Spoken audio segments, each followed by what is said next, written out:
Hello, everyone. Darren here, and on today's episode of WoTC Academy, we're going to take a look at a fan favorite of mine, the Tier 9 Centurion 7-1. This vehicle is one of these weird average vehicles found at Tier 9. It's kind of like the Swiss Army knife of medium tanks at that tier. It doesn't really excel at any one thing, but it's this reason that you either learn to love it or hate it. So, let's get started at looking at how to play the Centurion 7-1. So, for the armor, you can see that the Centurion 7-1 follows a one of the many NATO design principles, and that is to have a very good turret for hull down gameplay with moderately okay hull armor. With the front turret having a maximum of 254 millimeters thick on the front, you can see here that it's pretty well protected with the inclusion of a mantlet and, of course, layered armor that you can kind of see here. That is that mantlet. Of course, with a well angled top of the turret and pretty good chin of said turret as well. In theory, you should be able to hold your own very confidently in an optimum hull down position. Of course, this is not including any situations where you may have to deal with high pen guns or high caliber HE guns being fired at you, which in that case you may or may not end up having rounds pen your turret. Of course, going to the hull here, like I said, it's moderately well armored. Don't expect anything to seriously bounce unless they're at a very extreme angle or a very low caliber gun. The 7-1 has side skirts, which again also should stop heat rounds as well as HE rounds. But again, in most cases like that, if you're going to be presenting your side to an opponent, most people are just going to be shooting you with their standard round because there isn't any seriously heavy armor on the sides and rear of the 7-1, and that is including the turret as well. Of course, again, the rear and top of the 7-1 are very weakly armored, so if you are sitting still like every other medium tank that is of this armor profile, you will be a pretty juicy target for artillery.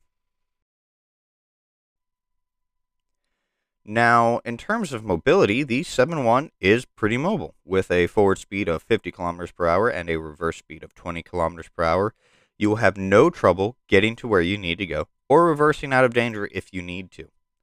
As for the 20% chance of fire, this means you might want to consider running a fire extinguisher, but if you have the necessary commander skills, you can forego the fire extinguisher and use a different consumable like food or fuel. Now, in terms of firepower, the 7-1 has two potential gun options, a faster firing but less punchy 20-pounder, and the gun that is more recommended option that we will be focusing on, the famous 105mm L7 gun. This gun has a pretty good base accuracy of .32, a terrible base reload time of 11.2 seconds, and a base aim time of 2.3 seconds. This gun allows you to aim at and hit your target with relative efficiency and reliability. But if in a less than ideal situation, you may find yourself being out DPM'd by similar Tier 10 mediums because of your reload time. As for the excellent gun depression of 10 degrees and elevation of 18 degrees, you will definitely have no problem fighting in and around ridgelines and hills. Now, how do you set up the 7-1? Well, in terms of consumables, I run 52 APCR, 20 premium hash, and 0 hash, because why use cheap hash when I have access to the premium stuff?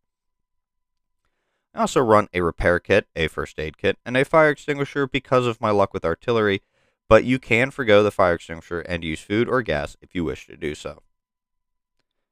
For equipment, I run an advanced loader, improved ventilation, and gun stabilizer to improve the gun handling overall. Of course, you can drop vents for advanced optics if you wish to do so and focus more on vision. For the commander setup, I recommend running the Jack of all trades medium setup I mentioned in my commander video. A link to that video will be in the description. But for the sake of this video, the recommended skills are the following in no particular order: Born Leader, Rapid Loading, Steady Aim, Sixth Sense, Track Mechanic, Situational Awareness, Snapshot, Run and Gun, and Marked Target. Of course, you can set up the commander to suit your preferences. Now, how do you play the 7-1? Well, I found the 7-1 to be better suited to a second-line support tank, sticking back and relying more on its very good gun characteristics and mobility instead of its armor. Of course, in the right conditions and a good amount of support from behind, the 7-1 can play the role of a frontline vehicle, but this requires a bit more coordination and quite possibly trust in your team if you are playing with no platoon.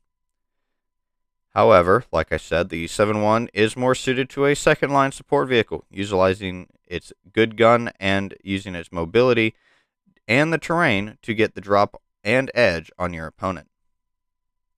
That concludes a general overview of the setup and stats of the Centurion 7-1. Let's take a look at some gameplay. So here we are on Malinovka. It's the encounter game mode, and I will be spawning down south. Now, this game here, just as a quick heads up, I chose this game because it's not, doesn't make the tank appear invincible or seriously, overpowered, pay to win, whatever argument you may use.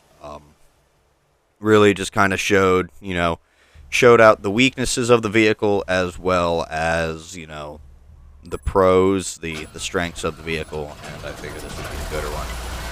I think gooder.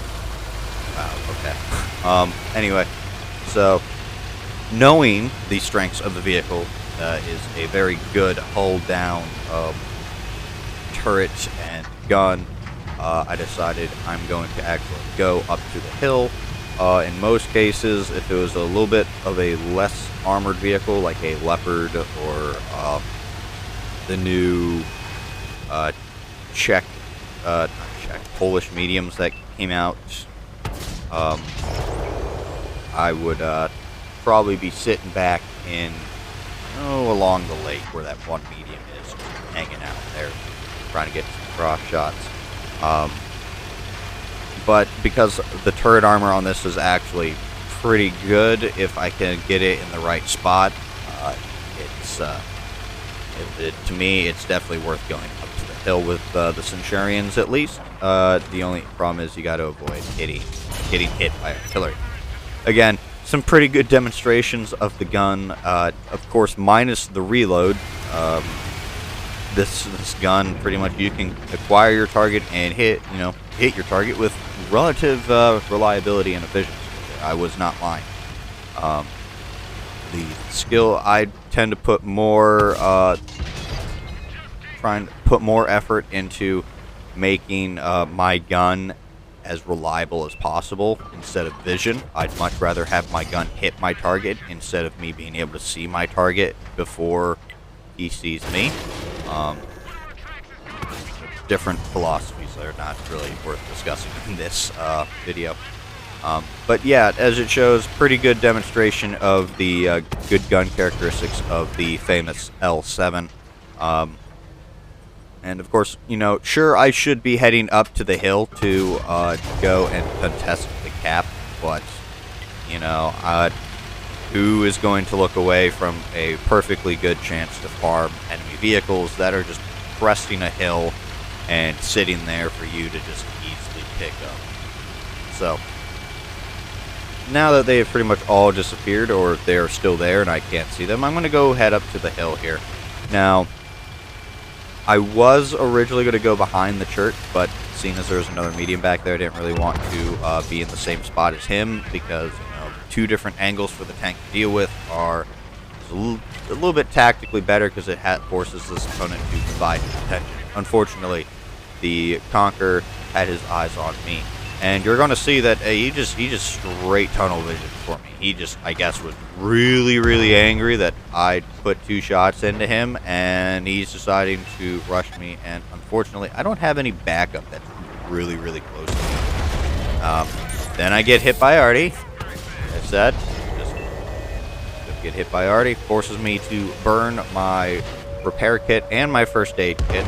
Yes, I am one of those people that I don't really use the large repair kits unless I am grinding 3 marks in that vehicle, or it's a vehicle that I feel I really need reusing repair kits in.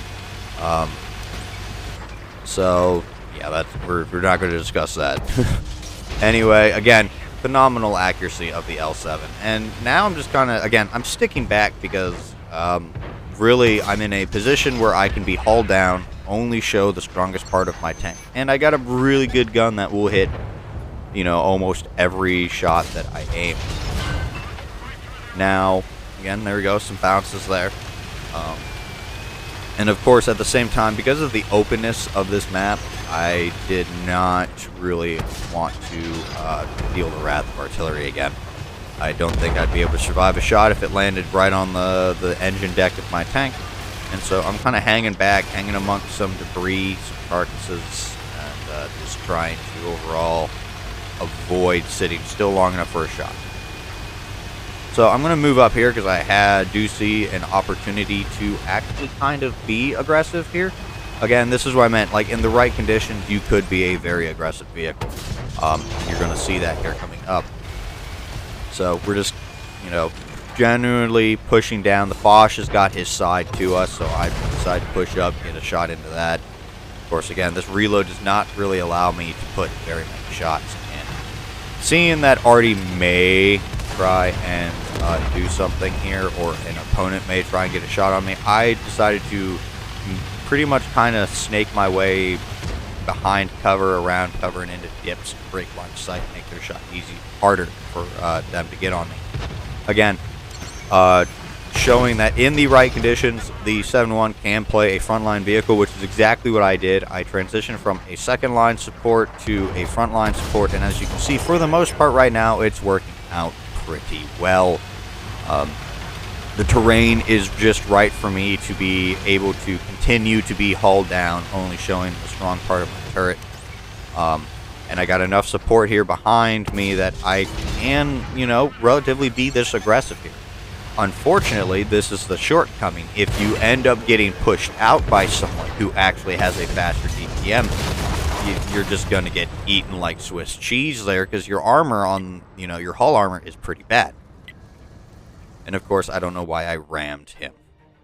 But yeah, it ended up in a victory. Very good game. As you can see, I got an MVP, and you know, while the combined damage was very good, you know, I felt like there's a lot of showcasing the pros and cons of the vehicle. But yeah, that concludes this replay. And that concludes today's video on how to play the Centurion 7-1. I'd like to thank you all for watching. If you enjoyed this video, hit that thumbs up, and if you want to see more videos like this one, don't forget to subscribe. But until next time, this has been Darren of WoTC Academy.